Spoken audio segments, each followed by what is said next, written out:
Joining us now, the ever shy Ann Coulter. How are you? Good to see you. Good to see you. All right. All right. Now, we have the Boston bombing.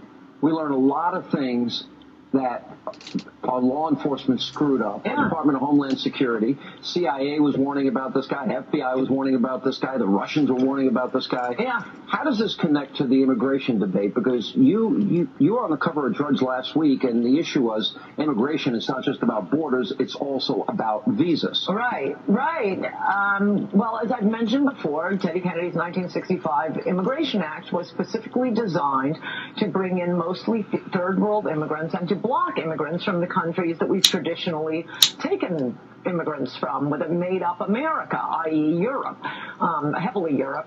And so I went through recent mass murders committed by immigrants who come here, can't make it in this country. They're angry at the country and lash out at Americans. There are about a dozen of them just in 2010, 2011, 2012, committed by immigrants who were not, doing the jobs Americans wouldn't do. They were here like Suspect 1 and Suspect 2, which, by the way, have become the popular way to identify them because no one can pronounce their names. They're here. The family's on welfare. The suspects are on welfare. And meanwhile, they're talking about how they hate America. But the Saudi, this was a stunning statistic to me. Saudi Arabia literally had a 500% increase since 9/11/2001 in student visas. Right. All right, here's my question. And let me add to that point, often the refugee status, the asylum status is based on these guys being considered, they're being persecuted by their home governments.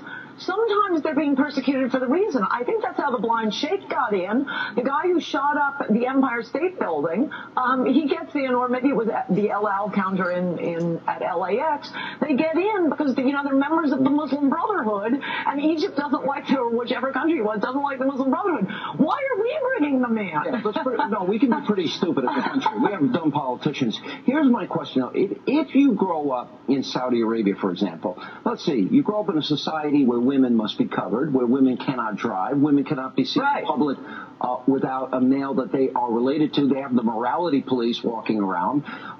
You need 4 male eyewitnesses to prove rape. Right. And we know the issue of divorce and marriage and men. Right. And that culture is coming here instead of them becoming assimilated in our culture. But here's my question. But the point is, growing up there and then coming here, if you've been taught that that's the right way, then you're going to think that America's evil and open, and look, women aren't covered; they're in bikinis. Right. I mean, shocking. No, not only that cultural difference, but because our immigration policy does not discriminate in favor of people who are educated, who speak English, who have skills we need.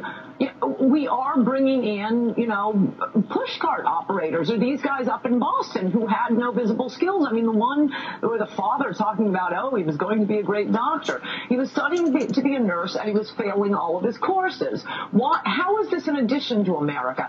And the important point, I think, you have recent immigrants, 85% are from the third world.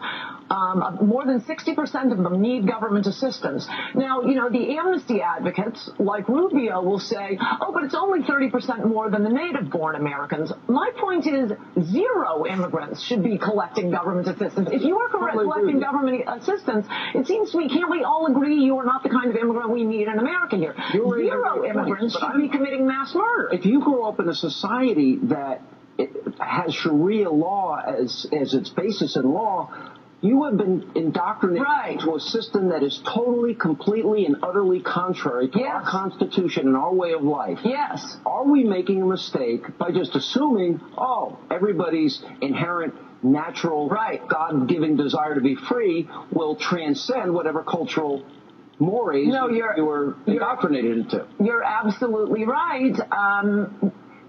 And 2 points on that. We've completely given up trying to assimilate them. We do not have, the worst place to send, I would say, anyone is to an American university. You could go into the University of Patriot, you're going to come out hating America, and this is supposed to be good for us, bring them, they already hate America. The second point is, there is a reason, for example, the Constitution says that to be president, you have to have been born in the United States. And it isn't just Obama that started these conspiracy theories. Chester Arthur his father was from Canada, and there was a big hoo-ha over, was he an American? Because there is an idea that they were, I think, the only two presidents whose parents were not both born in America. There is something to having been here, to having been Native. We know we have our own Native-born losers, murderers, welfare recipients. Fine, we'll deal with them. Why are we bringing... Why are we importing more? And on your point about how they're brought up in the culture and everything, when I was speaking at Syracuse last week,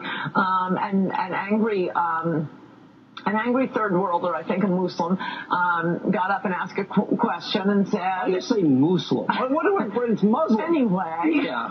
I'm trying to be sensitive to how they say it. Okay.